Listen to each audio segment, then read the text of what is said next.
الحمد لله الذي وفقنا لأداء أفضل العبادات وأوفقنا على طريقة اكتساب أكمل السعادة. أشهد أن لا إله إلا الله وحده لا شريك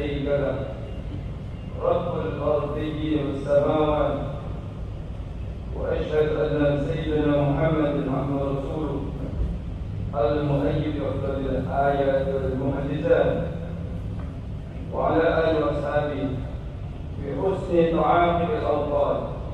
اللهم صل وسلم وبارك على سيدنا محمد وعلى آله وصحبه أجمعين. أما بعد، فيا عباد الله، أوصيكم ونفسي بتقوى الله، وقد فاز المتقون.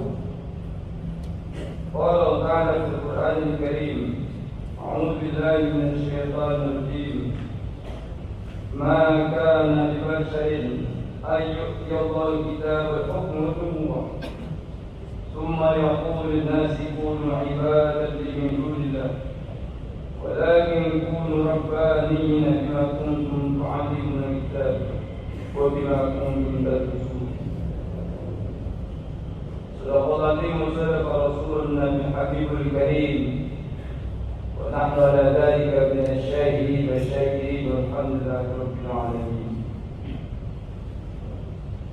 Saudara-saudara kaum muslimin, pada sholat Jumat yang berbahagia, syukur binikmah kita kepada Allah Subhanahu wa Ta'ala. Allah masih memberikan kekuatan kepada kita untuk sampai di masjid yang mulia ini, sambil kita mengenakan pakaian yang suci. Kita duduk bersimpuh di tempat yang suci. Kita melafalkan kalimat-kalimat yang suci.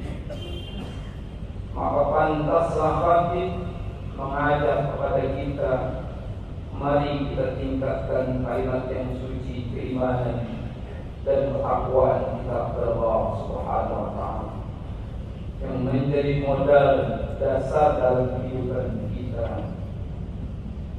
Saudara-saudara kaum muslimin, pada sholat Jumat yang berbahagia, tema kali ini saya akan menghantarkan tentang membangun generasi yang rabbani. Saudara-saudara kaum muslimin, mempersiapkan sebuah generasi adalah merupakan sebuah kewajiban kita bersama. Semakin ke depan hidup ini semakin tajam, semakin banyak tantangan, penuh dengan kompetisi atau disebut dengan musabaqah. Siapa yang mampu berjalan dan satu tempat yang baik sesuai dengan aturannya, dialah yang sukses. Tetapi sebaliknya, jika tidak mampu dia menggandengkan kehidupannya, maka dia akan tersingkir jauh ke belakang. Oleh karenanya di hadapan kita harus kita bangun generasi rabbani, generasi yang berkualitas tinggi, generasi yang memiliki bobot dan kualitas yang tinggi. Dia mampu menerjemahkan kalam-kalam Allah. Dia mampu mengaktifkan dirinya sebagai seorang yang bermanfaat untuk dirinya dan orang lain. Saudara-saudara kaum muslimin, pada saat Jumat yang berbahagia, oleh karenanya kehidupan di dunia dan kehidupan akhirat sesuatu yang harus dipadukan. Kita tidak bisa mengedepankan dunia lalu kita terlantarkan akhirat, atau kita hanya mengejar akhirat lalu dunia kita sampingkan, maka itu pun tidak bagus dalam kehidupan ini. Allah Subhanahu wa Ta'ala mengingatkan kepada kita, wabtaghi fima ataka Allahu al-akhirah wa la tansa nasibaka minha. Kalau Anda ingin mencari akhirat, maka janganlah lupa tentang kehidupan dunia. Begitulah seorang pemuda yang harus mampu memadukan dua sisi yang sangat penting dalam kehidupan ini. Saudara-saudara muslimin, yang pertama, generasi ini harus mampu menguasai agama. Agama adalah petunjuk yang sempurna. Agama menjadi parameter kehidupan ini. Oleh karenanya, selain agama tidak bisa dijadikan sebuah standar. Oleh karenanya, baiklah orang itu, maka tentu agamanya baik. Oleh karenanya, kita sangat menyayangkan belakangan ini generasi kita banyak mengecewakan orang tuanya.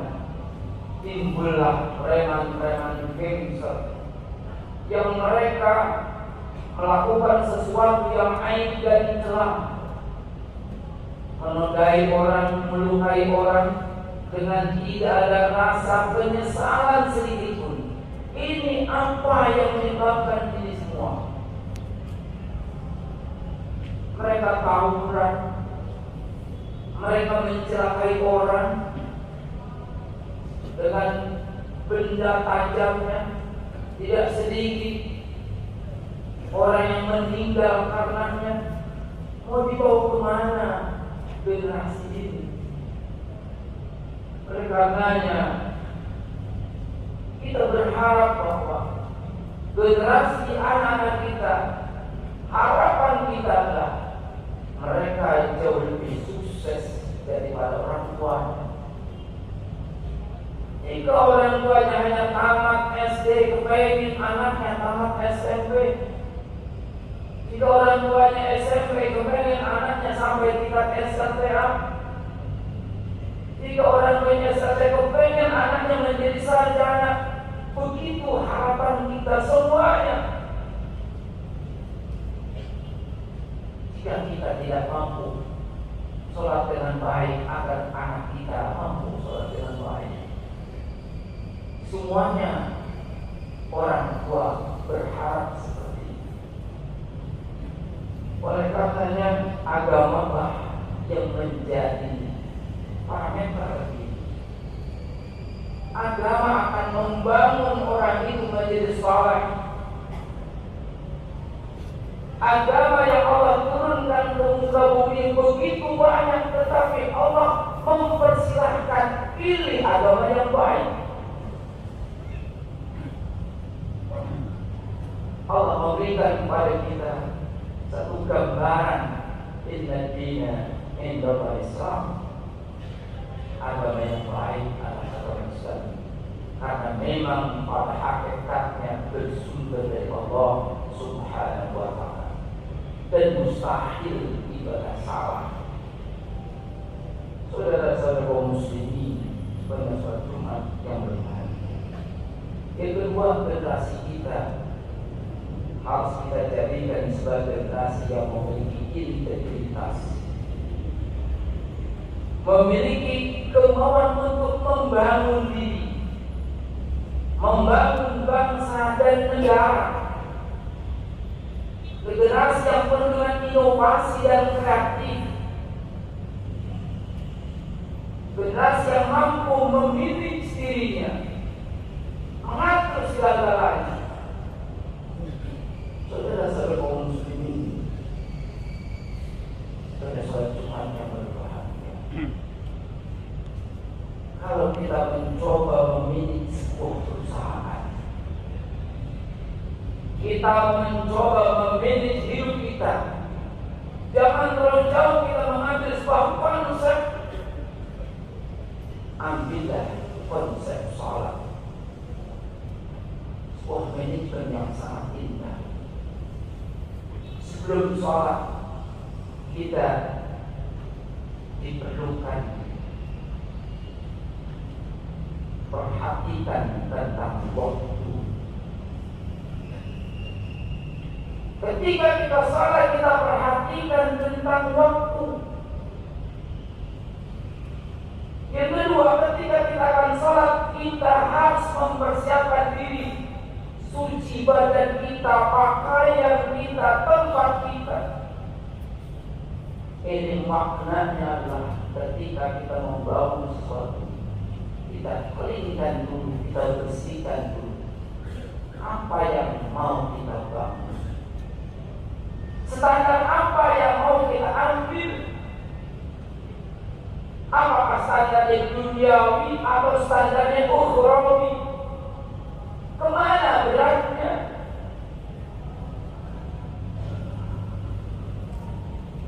Kita pun diajarkan ruku dan suci. Berarti membangun perusahaan tidak selama-lamanya akan tegak.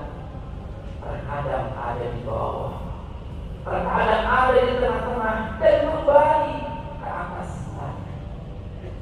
Tidak semua orang melakukan sebuah perusahaan tanpa ada sebuah tantangan. Saudara-saudara muslim, sholat pun menghadap ke arah kita. Ini maknanya ketika kita mau membangun, kita harus satu arah, satu tujuan, satu visi dan satu misi. Lalu kita diperintahkan untuk menoleh ke kanan dan kiri. Hidup itu tidak boleh egois. Lihat orang yang ada sebelah kanan dan lihat orang yang ada sebelah kiri. Manajemen Anda akan tertib dan teratur apabila kita belajar memiliki sebuah generasi berdasarkan sholat. Saudara-saudara muslimin, itulah generasi yang berkualitas, yang mampu menghantarkan bangsa ini ke depan. Dia kaya akan kreatif, dia kaya akan inovatif. Minimal ada 3 hal yang berkesan dan berhasil: ada ilmu, ada keinginan, dan ada kreatif. Ada ilmu saja, tidak ada keinginan dan tidak ada kreatif, maka tidak mungkin terwujud. Ada kreatif dan ada keinginan tanpa ilmu, maka bobotnya menjadi lemah, tidak berkualitas hasilnya.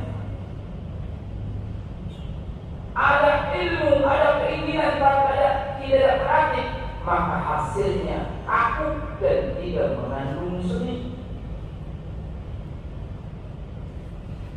3 komponen itu yang harus dibangun sebagai generasi robbani. Saudara-saudara muslimin,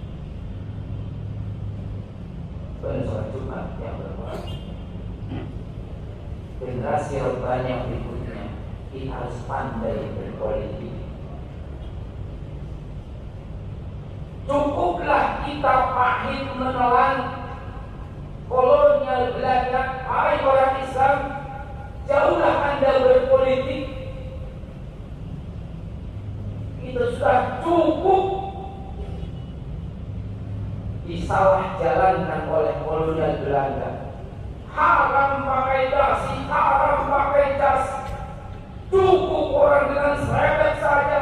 Cukup orang belajar di kampung, di tengah sawah, di tengah hutan. Cukuplah kita sudah tertipu oleh kolonial Belanda. Ternyata itu politik yang memecah belah antara orang tinggal dengan rakyat. Bangkit kita membangun generasi kita. Rasul tidak mungkin sukses berperang. 37 kali Rasul memimpin perang, semuanya sukses.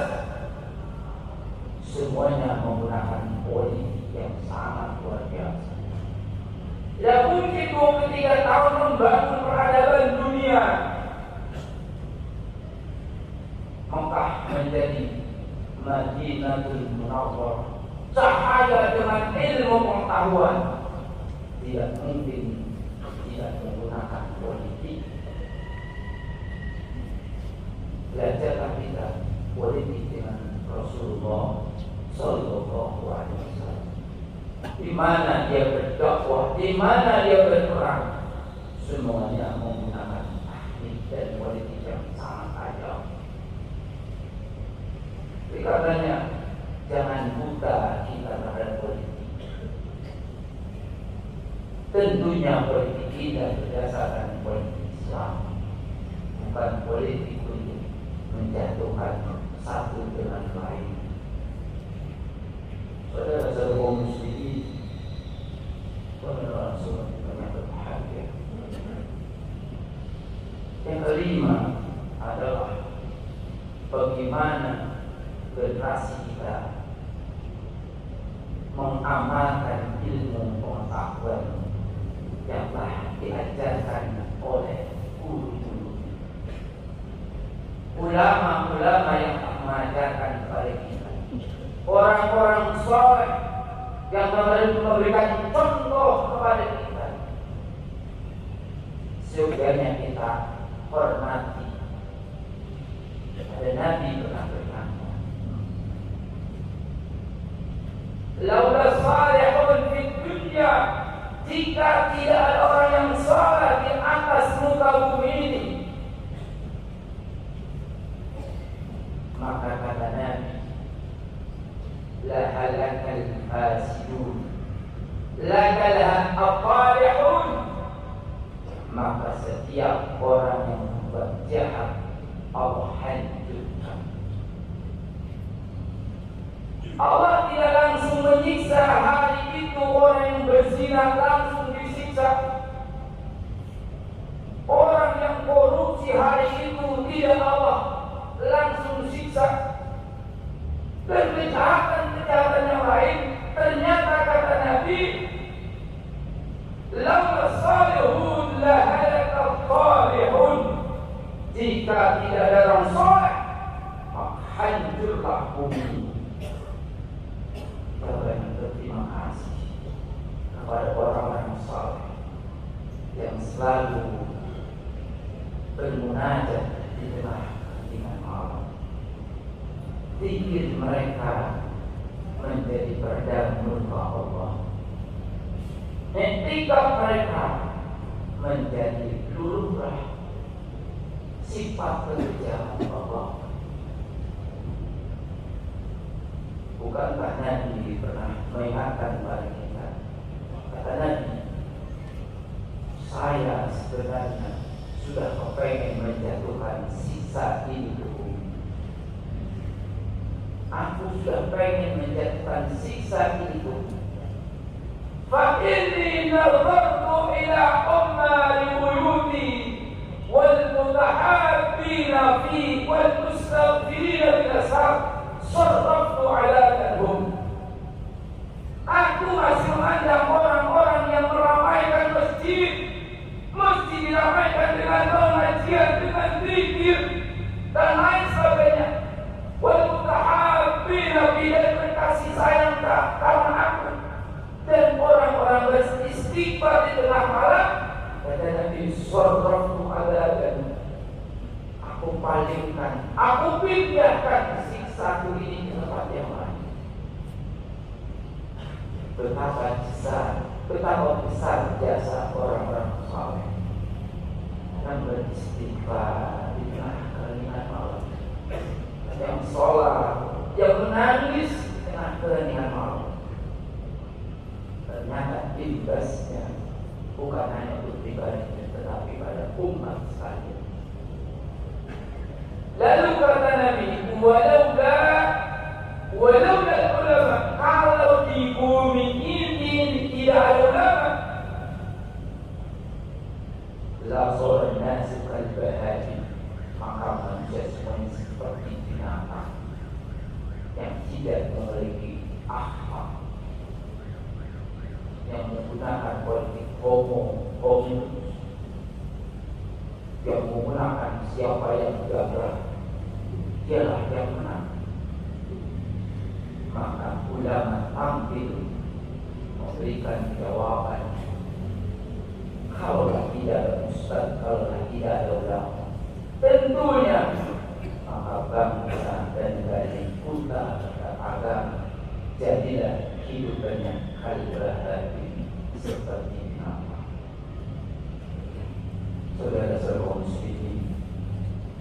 pada sholat Jumat yang berbahagia. Kita sangat berharap anak-anak kita ke depan, generasi kita tadi, generasi yang sangat membanggakan orang tua, anak yang menjadi purna ta'akyun, anak yang menjadi belahan jiwa, anak yang menjadi penyejuk mata kita ketika kita memandang, hati kita merasa sebagaimana Nabi Ibrahim memandang Ismail ketika letihnya berjalan ke sana sini dan berdakwah, dia menatap wajah Ismail, hilanglah keletihan dan kecapean. Itulah generasi Rabbani yang perlu kita bangun masa ini dan masa depan. Mudah-mudahan Allah jadikan generasi kita generasi yang bertakwa kepada Allah Subhanahu wa Ta'ala, generasi yang berkualitas, generasi yang betul-betul menjadi harapan dan dambaan kita sekalian. Barakallahu wa lakum fil Qur'anil Karim wa nafa'ani wa iyyakum bima fihi minal ayatil hakim. Wa taqabbal minni wa minkum tilawatahu innahu huwas samiul alim.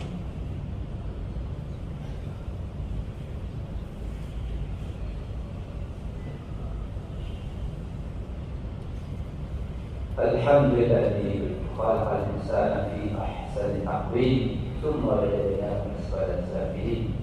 أشهد أن لا إله إلا الله وحده لا شريك له وأشهد أن سيدنا محمدا عبده ورسوله لا نبي بعده. اللهم صل وسلم على هذا النبي الكريم خاتم النبيين والمرسلين سيدنا محمد وعلى آله وأصحابه أجمعين. أما بعد فيا عباد الله أوصيكم ونفسي بتقوى الله. فقد قال سيدنا المتقون قال تعالى في القرآن الكريم أعوذ بالله من الشيطان الرجيم وليخشى الذين لو تركوا من خلفهم ذرية ضعافا خافوا عليهم فليتقوا الله وليقولوا قولا سديدا. وقال في آية أخرى إن الله وملائكته يصلون على النبي يا أيها الذين آمنوا صلوا عليه وسلموا تسليما آمين اللهم آمين. حضرة المؤمنين والمؤمنات والمسلمين والمسلمات الأحياء منهم والأموات إنك سميع قريب مجيب الدعوات يا قاضي الحاجة. اللهم إيمانا بك وتصديقا بكتابك ووفاء بعهدك واتباعا لسنة نبيك محمد صلى الله عليه وسلم. اللهم إنا نسألك العفو والعافية والمعافاة في الدين والآخرة. ربنا آتنا في الدنيا حسنة وفي الآخرة حسنة وقنا عذاب النار. عباد الله إن الله يأمر بالإحسان وإيتاء ذي القربى وينهى عن الفحشاء والمنكر يعظكم لعلكم تذكرون. فاذكروا الله العظيم يذكركم واشكروا على نعمتكم ولذكر